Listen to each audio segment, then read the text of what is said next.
देखो बच्चों, ये वाला जो सवाल है वो क्षेत्रफल पर आधारित है और इस तरह के सवाल को जब आप लोग लगाते हैं तो काफ़ी ज़्यादा समस्याएं आती हैं और आप लोगों को कई बार समझ में भी नहीं आता है। तो इस सवाल को आप सही से समझें। तो सवाल को पहले मैं पढ़ करके बता देता हूँ। इसकी भाषा ही सबसे ज़्यादा महत्वपूर्ण होती है। यदि एक आयत की लंबाई 5 इकाई कम कर दें तथा चौड़ाई 2 इकाई बढ़ा दें तो इसका क्षेत्रफल 80 वर्ग इकाई कम हो जाता है। और आगे क्या कह रहा है कि यदि इसकी लंबाई में 10 इकाई की वृद्धि व 5 इकाई की कमी कर दी जाए तो क्षेत्रफल 50 वर्ग इकाई बढ़ जाता है। आयत की लंबाई व चौड़ाई ज्ञात करें। तो इस तरह के सवाल होते हैं तो बहुत आसान है और आपको आसान भी लगना चाहिए। तो सबसे पहले हम एक आयत मानेंगे। तो मैं तुम्हें नॉर्मली इधर समझा देता हूँ थोड़ा सा कि मान लेते हैं कि आयत है हमारे पास और इसकी लंबाई में थोड़ी देर के लिए अभी मानता हूँ एक्स, वैसे एक्स ही मानकर हम हल करेंगे और चौड़ाई मान लेते हैं वाई। तो इसका जो क्षेत्रफल होता है एरिया वो होता है एक्स इंटू वाई। कहने का आशय है कि इसका जो क्षेत्रफल रहेगा वो लंबाई गुणे चौड़ाई हो जाएगा। एक्स इंटू वाई मतलब लंबाई गुणे चौड़ाई। तो इसी आधार पर हम सवाल को लगाएंगे। तो सबसे पहले हम लोग मानेंगे कि माना आयत की लंबाई माना आयत की लंबाई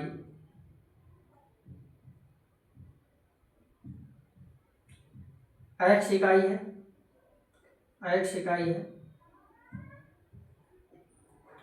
और आयत की चौड़ाई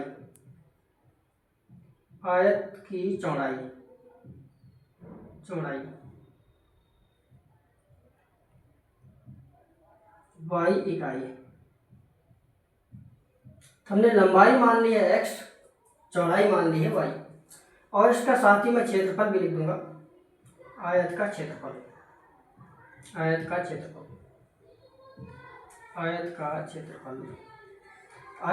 हम लोगों को हो जाएगा, लंबाई गुणे चौड़ाई होता है तो क्षेत्रफल हो जाएगा एक्स इंटू वाई। तो अब आगे हम लोग ध्यान देंगे। तो सबसे पहले लिखेंगे प्रथम शर्त के अनुसार।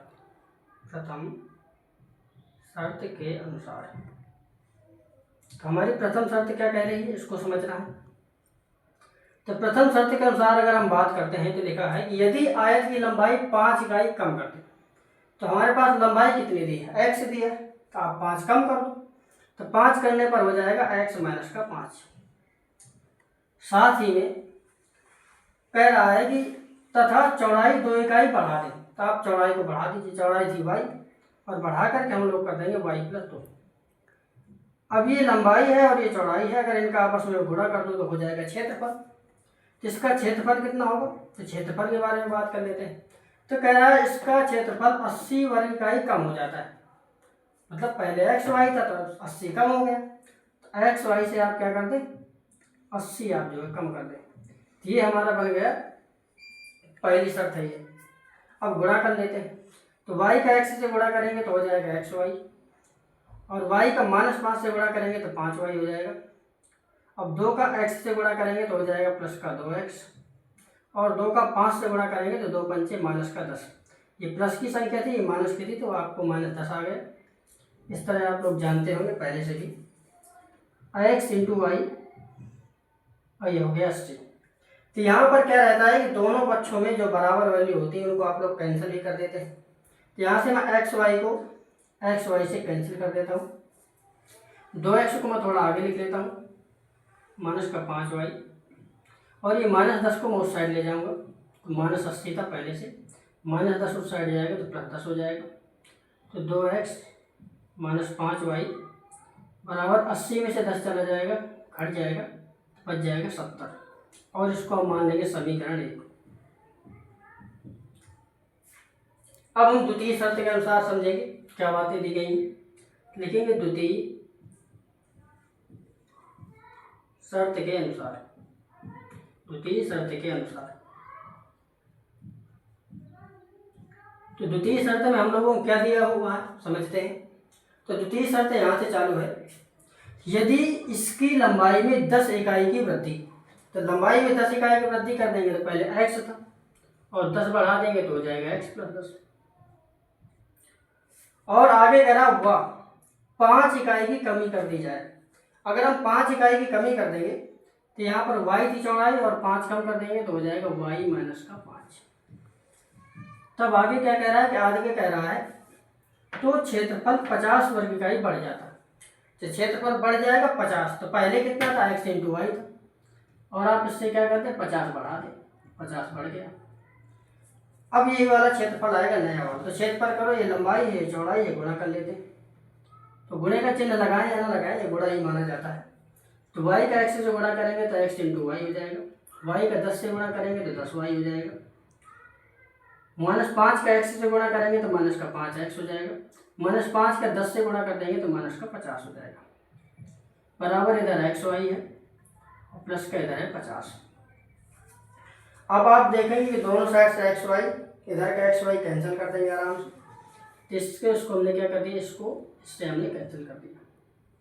इधर 10y है, -5x है, -50 को आप उस साइड ले जाएंगे, +50 पहले से था, और -50 उस साइड जाकर के +50 ये भी हो जाएगा। तो 10y -5x, 50 और 50 को जोड़ देंगे तो हो जाएगा 100। अब दोनों पक्षों में आप लोग देखेंगे कि 5 का भाग जा रहा है, हम लोग करेंगे क्या कि दोनों पक्षों में 5 का भाग दे देते हैं। तो 5 का भाग इधर दे देंगे तो इधर हो जाएगा 2y हो जाएगा, इधर भाग दे देंगे 5 का तो इधर x आ जाएगा, इधर 5 का भाग देंगे तो 5 दूनी 10, 20 आ जाएगा।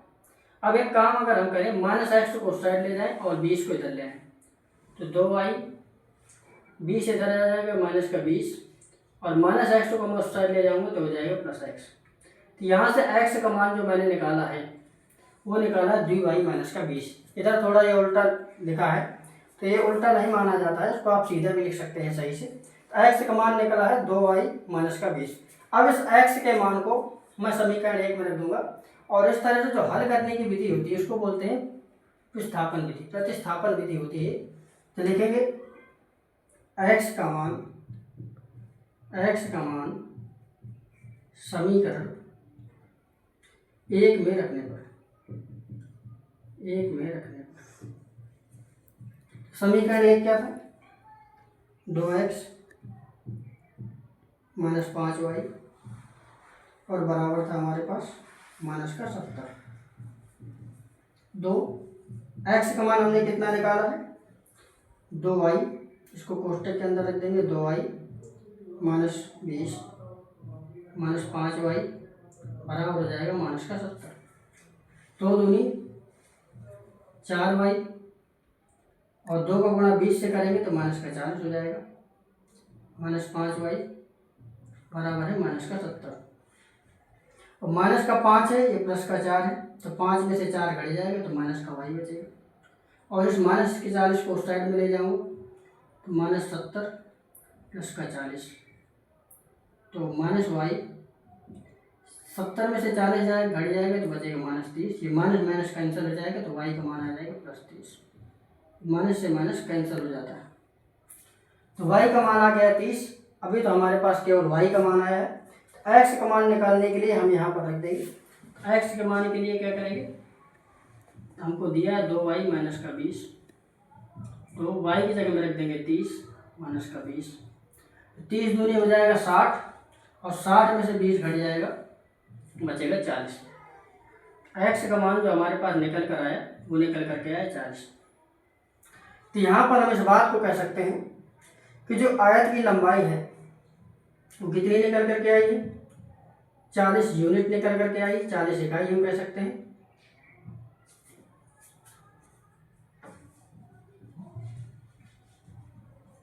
x का मान निकल करके आया है 40 इकाई, और y का मान हमारे पास कितना निकल करके आया है 30 इकाई।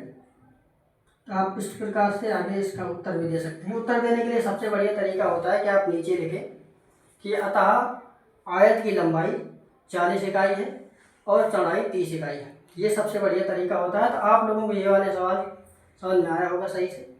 और आगे भी इस तरह के सवाल मैं आप लोगों को लगा लगा सॉल्व करके बताता रहूँगा। ठीक है, धन्यवाद।